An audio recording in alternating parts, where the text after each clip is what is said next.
تنازعات اور اختلاف میں برداشت کرنا، مطلب باہمی اختلاف کا ہونا، لڑائی جھگڑے تک پہنچنا، یہ معمولی بات ہے۔ مطلب لوگ جہاں پر رہتے ہیں کسی نہ کسی چیز میں اختلاف تو ہوتا ہے، جہاں انسان مل کر رہتے ہیں نا وہاں مزاج کے اور مفادات کے اختلاف ہوتے رہتے ہیں۔ ایک محلے میں رہنے والے، ایک گاڑی میں سفر کرنے والے، ایک کالج میں، ایک اسکول میں رہنے والے ہوتے ہیں۔ ایسے تمام معاملات میں بھی کیا ہے، ہم صبر کرنے والے بنے، جذباتی فیصلے لینے والے نہ بنے۔ اور زندگی کا ایک اصول، ایک جگہ ایک لائن میں نے پڑھا تھا، وہاں پر بڑی بہترین نصیحت ہے، خاص طور سے میاں بیوی کا مسئلہ ہو یا پھر جو قریبی رشتہ دار ہوتے ہیں، وہاں پر ایک چیز ہمیشہ یاد رکھ لے، جیسا کہ میں ابھی تک میاں بیوی کے تعلق سے کچھ مثالیں دیا، اسی طرح کیا ہے، کچھ چیزیں اگر ہمارے ذہنوں میں ہم لوگ بٹھا لیں گے تو ہمارے بگڑتے ہوئے معاملات کو ہم خود سدھار سکتے ہیں۔ میں نے ایک جگہ لکھا ہوا پڑھا تھا، زندگی کا یہ ہنر بھی آزمانا چاہیے، جنگ اگر اپنوں سے ہو تو ہار جانا چاہیے۔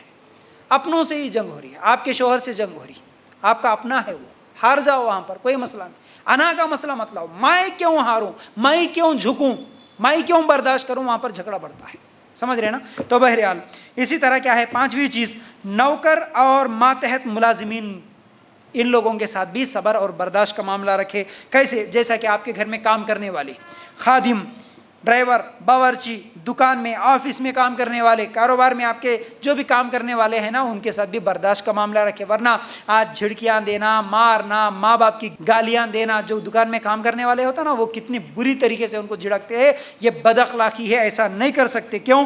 معرور رحمۃ اللہ علیہ کہتے ہیں کہ ایک مرتبہ میں ابو ذر رضی اللہ تعالیٰ عنہ سے ملاقات کیا تو ان کے جسم پر ایک قسم کا تہبند تھا، پھر کیا ہے، اور ایک چادر تھی۔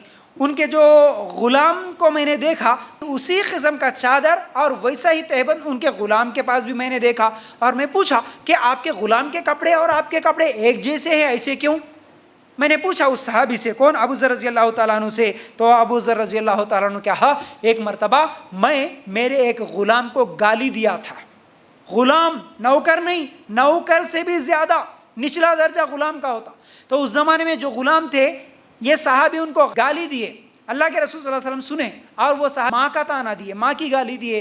تو صحابی کے اس طعنے کو سن کر اللہ کے رسول صلی اللہ علیہ وسلم نے کہا، اے ابو ذر، تم میں ابھی جاہلیت کا اثر باقی ہے، ابو ذر تمہارے اندر ابھی بھی جاہلیت کا اثر باقی ہے، تمہارے غلام تمہارے بھائی ہے، جس کا بھائی اس کے ماتحت ہو اسے چاہیے کہ جو وہ خود کھائے اسے بھی کھلائے، اور جو خود پہنے اس کو بھی پہنائے، اور اگر ان کو کبھی کام کا حکم دے تو بہت زیادہ مشکل والا کام کرنے کا حکم نہ دے، اگر کوئی مشکل والا حکم دیے تو تم خود بھی جا کے سپورٹ کرے، مدد کرے اس کام میں۔ یہ اللہ کے رسول صلی اللہ علیہ وسلم نے کہا، صحیح بخاری اور مسلم میں یہ روایت موجود ہے۔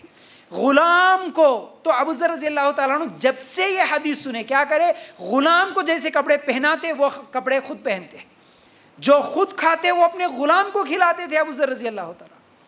تو جو بھی نوکر، چاکر، خادمائیں وغیرہ آتی ان کے ساتھ ہم جو لڑائیاں، جھگڑے، بدتمیزی، گالیاں، مار جو کرتے ہیں نا، یہ بہت خطرناک گناہ ہے، یہ ظلم ہے، ایسا نہ ہو۔ تو بہرحال ہمارے صحابہ کے اخلاق ایسے تھے۔